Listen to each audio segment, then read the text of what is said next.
Assalamualaikum warahmatullahi wabarakatuh. Kembali lagi pada pelajaran tematik. Hari ini kita akan belajar tentang tema 4C, subtema 2, pembelajaran 5 dan juga 6. Tapi sebelum memulai pelajaran, berdoa terlebih dahulu agar ilmu yang kita dapat bermanfaat untuk kita semua.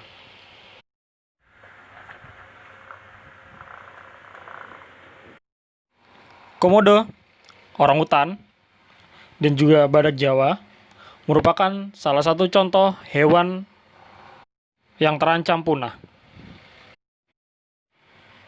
Mereka terancam punah karena banyak sekali perburuan liar dan juga lingkungan yang mereka tempati rusak. Oleh karena itu, kita harus menjaga keseimbangan lingkungan. Salah satu upaya untuk menjaga keseimbangan lingkungan adalah dengan melakukan pelestarian hewan dan juga tumbuhan. Berikut ini Mister jelaskan beberapa upaya pelestarian hewan dan juga tumbuhan. Yang pertama, melakukan penangkaran hewan-hewan langka dan penanaman bibit-bibit tumbuhan yang telah langka. Penangkaran adalah upaya perbanyak melalui pengembangbiakan serta perbesaran tumbuhan dan hewan liar. Dan yang kedua, mendirikan tempat-tempat perlindungan hewan dan tumbuhan langka.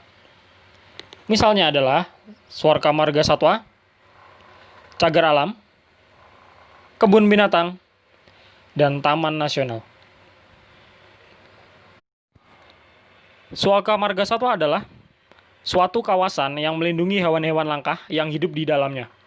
Namanya juga udah satwa ya, jadi melindungi hewan-hewan langka.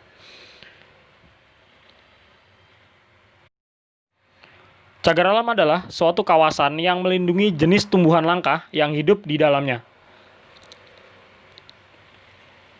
Kebun binatang adalah suatu kawasan untuk melestarikan hewan-hewan dari berbagai daerah. Kebun raya adalah suatu kawasan untuk melestarikan tumbuhan dari berbagai daerah. Dan juga Taman Nasional. Taman Nasional adalah kawasan pelestarian alam yang mempunyai ekosistem asli yang digunakan untuk keperluan ilmu pengetahuan.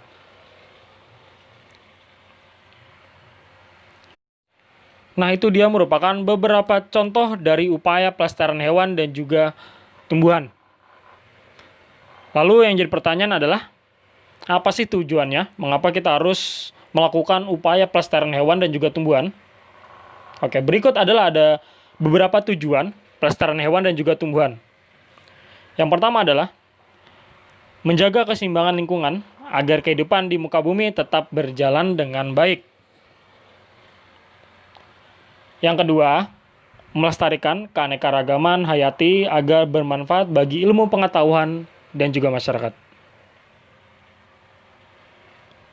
Yang ketiga, memenuhi kebutuhan masyarakat, misalnya untuk bahan bangunan, makanan, dan juga obat-obatan. Yang keempat, menciptakan lingkungan yang nyaman dan mengurangi pencemaran udara dengan adanya berbagai jenis pohon. Yang kelima, meningkatkan pendapatan masyarakat dan menciptakan lapangan kerja. Itu dia tujuan dari pelestarian hewan dan juga tumbuhan. Pada pembelajaran sebelumnya, kita telah belajar tentang wawancara. Oke, mungkin dari kalian sudah ada yang pernah melakukan wawancara? Jika kalian telah melakukan wawancara, maka hasil wawancara dapat disajikan dalam bentuk laporan tertulis. Hasil wawancara dapat disajikan dalam bentuk sebagai berikut.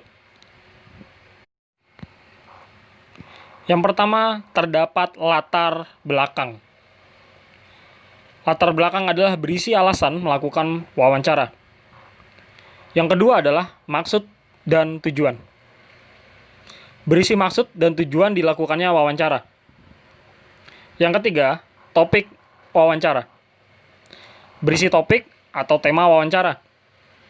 Yang keempat, waktu dan tempat kegiatan. Berisi waktu dan tempat dilaksanakannya wawancara. Yang kelima, laporan hasil wawancara. Berisi narasumber, pewawancara, dan juga hasil wawancara.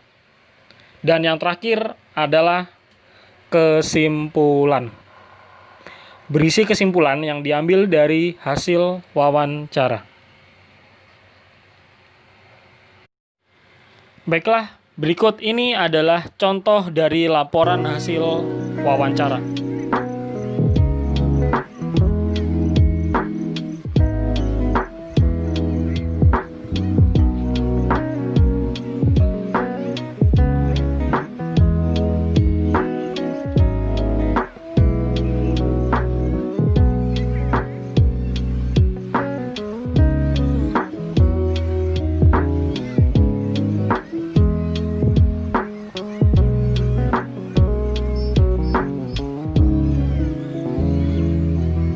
Oke, itu dia materi tematik kita pada hari ini. Tetaplah jaga kesehatan. Saya Hamdalah. Alhamdulillahirrahmanirrahim. Wassalamualaikum warahmatullahi wabarakatuh.